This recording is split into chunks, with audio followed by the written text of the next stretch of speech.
हमारी आज की कहानी है ससुर का घर, बहुओं के लिए एक शिक्षाप्रद कहानी। रोहन और सीमा की नई नई शादी हुई थी। घर में ससुर यानी रोहन के पिता सुधीर जी और वे दोनों, बस 3 ही लोग थे। इस घर को रोहन के माँ बाप ने जीवन भर पाई पाई जुटाकर बड़ी मेहनत और अरमानों से सजाया था। वरना आज के समय में मुंबई में घर बनाना तो दूर की बात है, किराए पर लेना भी बहुत बड़ी अचीवमेंट से कम नहीं है। जब रोहन कॉलेज में था तब माँ उन्हें और दुनिया को छोड़कर जा चुकी थी। एक काम वाली बाई शंकु थी जो सुबह से लेकर शाम तक उनके घर का सारा काम करती थी। नई नई शादी हुई थी, इसलिए शंकुबाई का दिन भर घर में रहना सीमा को अपनी प्राइवेसी में बाधा सा लगता था। इसलिए अब शंकुबाई सुबह खाना बनाना, कपड़े और पोछा करने के बाद चली जाती और वापस शाम को आकर खाना बनाती। शंकुबाई की दोपहर की गैर हाजिरी से कई छोटे मोटे काम दिखाई देने लगे थे, जिनमें से ज्यादातर काम बिना कहे सुधीर जी ये सोचकर कर लिया करते कि बहू को मदद हो जाएगी। लेकिन बहू सोचती कि ससुर को औरतों के काम में दखल देने की आदत है। एक दिन मौका देखकर सीमा ने रोहन से कहा, क्यों ना हम बाबूजी को वृद्धाश्रम भेज दें। सिर्फ एक बार पैसा भरना पड़ेगा और उन्हें भी अपने उम्र के लोगों का साथ मिल जाएगा और हमें भी अपनी प्राइवेसी के बारे में ज्यादा सोचना नहीं पड़ेगा। रोहन ने सीमा की बातों पर ज्यादा ध्यान नहीं दिया। कुछ ही दिन बीते थे कि बाबूजी अपने दोस्तों के साथ एक हफ्ते के लिए टूर पर गए और इत्तेफाक से इसी दौरान शंकुबाई भी छुट्टी पर थी। फिर क्या, सीमा को जैसा चाहिए था वैसा समय मिलने लगा। अब रोहन रेस्टोरेंट में खाना खा लेता और सीमा का काम आमलेट, ब्रेड या मैगी से चल जाता। खाना बनाने की टेंशन नहीं थी, लेकिन घर में निकलने वाले सारे काम तो अभी भी करने ही थे। ससुर जी की गैर हाजिरी में सीमा को एहसास हुआ कि वह बिना कहे जो काम कर लिया करते थे उनसे कितना फर्क पड़ता था। छोटे मोटे लगने वाले ये काम भी काफी समय और एनर्जी लेने वाले थे।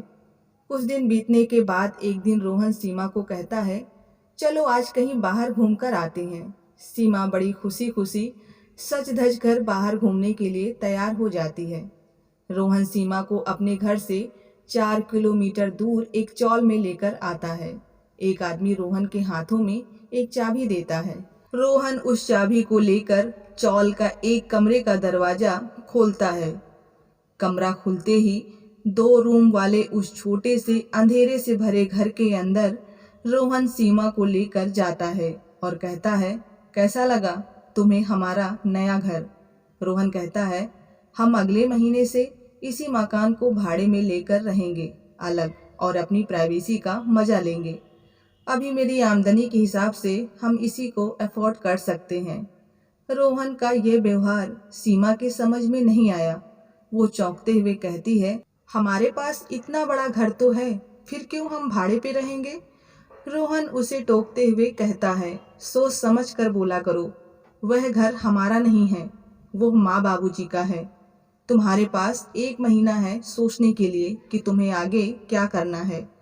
दोनों वहां से वापस अपने घर लौट आते हैं। पूरे रास्ते सीमा के दिमाग में तरह तरह के विचार चल रहे थे।